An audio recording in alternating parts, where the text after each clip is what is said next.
Donc on va faire un petit exercice pour vraiment garder les sensations avec la veste de Kim. Alors, premier exercice qu'on va chercher dans un premier temps, c'est juste ce petit travail d'ouverture, une fois à droite, une fois à gauche. Hein. Tout ce petit travail de tsurité. Donc à chaque fois que vous faites vos exercices, n'hésitez pas à vous visualiser comme si vous aviez vraiment quelqu'un en face de vous. C'est important pour pouvoir se relier au niveau du cerveau. Déjà nos acquis au niveau de la pratique. Hein. Donc tranquillement, 1, 2. Comme si je voulais chercher une ouverture ici. Bam, bam. Donc bien en assise pour l'instant. Ici. On va chercher le travail du Kim, comme ça. Ok. Ensuite, ça peut être un exercice qu'on va faire plusieurs fois. Deuxième exercice, je vais tendre la veste. Et puis je vais juste chercher ici à ouvrir. Une fois à droite, une fois à gauche. Donc je garde contraction, ici, ouverture à droite, ouverture à gauche.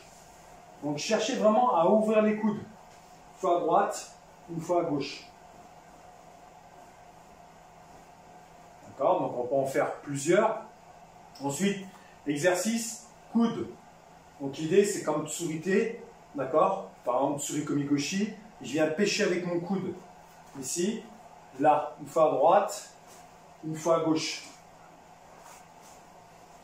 Ne bloquez pas les hanches. Pour l'instant, on a les deux pieds sur la même ligne. Et allez chercher ici à ouvrir. Donc déjà, ça peut être une forme d'exercice pour renforcer dans un premier temps, parce que ça va dépendre de l'intensité que je veux mettre. En même temps, le fait de tenir cette veste, eh ben, je vais travailler sur mes épaules. Je peux même prendre deux vestes. Hein, j'en mets une l'un sur l'autre et puis je travaille avec les deux vestes. Donc ça va me solliciter davantage les épaules. Et en même temps, on est dans le mouvement. On n'est pas sur du statique. Parce que le renforcement statique, à un moment, on va perdre de la qualité dans le mouvement. Alors, il ne faut pas perdre cette qualité justement. Donc, exercice suivant, je vais mettre pied gauche en avant. Et puis là, je vais faire mon travail de tsurité. Et je vais chercher ikité. Je vais tirer. Donc, je vais faire là. Bam. Hein, je suis ici. Bam. Bam. En fait, ça donnerait ça. Hein. Si je ne prends pas la veste, ça donne ça. Et je visualise, ça c'est important, c'est le plus par rapport au travail technique que je vais faire. Je visualise mon partenaire, j'ai la manche, j'ai le revers, pam, pam, ici. Sauf que je le fais avec la veste.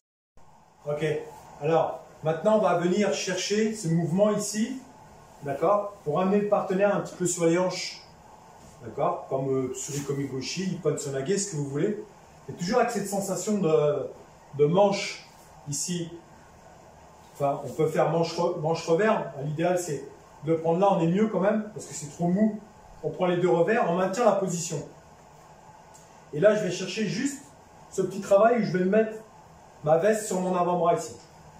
Là. D'accord? Ici. Bam. Bam. Puis après, je peux associer mon travail en mouvement. C'est-à-dire que je suis ici. Bam. Et je reviens. Avec mes formes de corps. Hein, j'imagine, là, manche revers. Bam.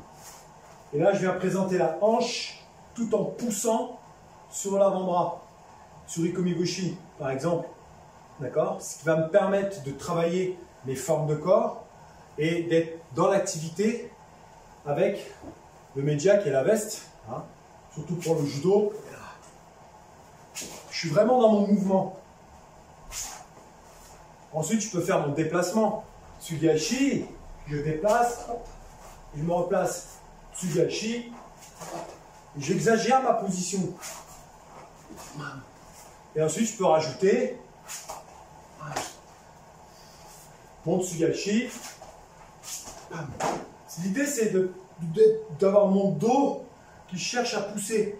En même temps, c'est bien parce que si ma forme de corps n'est pas bonne, je ne serai pas efficace quand j'aurai mon partenaire dans les projections. Donc il faut vraiment que je soigne ma forme de corps. Et ma forme de corps, je vais la soigner justement en travaillant tout seul.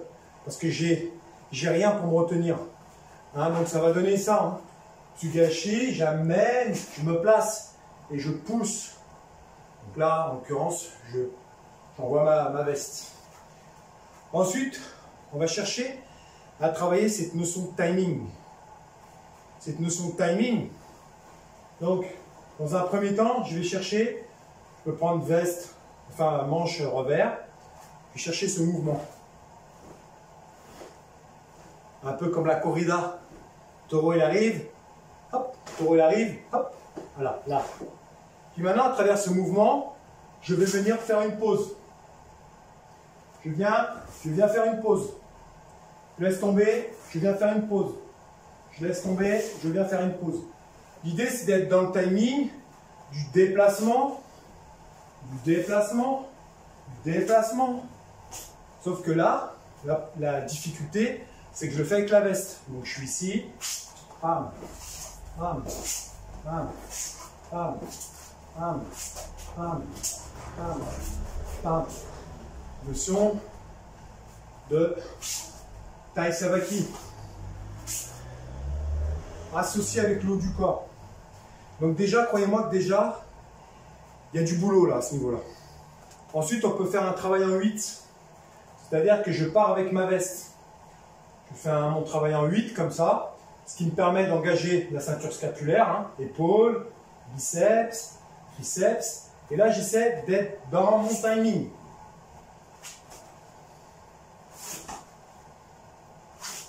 L'idée, c'est je charge le partenaire. Alors, le haut du corps, peu importe. Ce qui est important, c'est mon Tai Savaki. Parce que c'est compliqué d'aller accrocher le bras pour vraiment faire ce nagé. Hein, mais ce que je vais rechercher, c'est cette notion là, ici.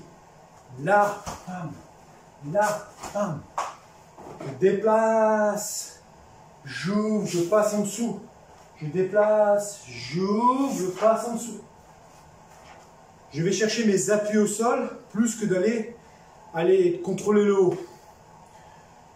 Ok, je vous souhaite un très bon entraînement.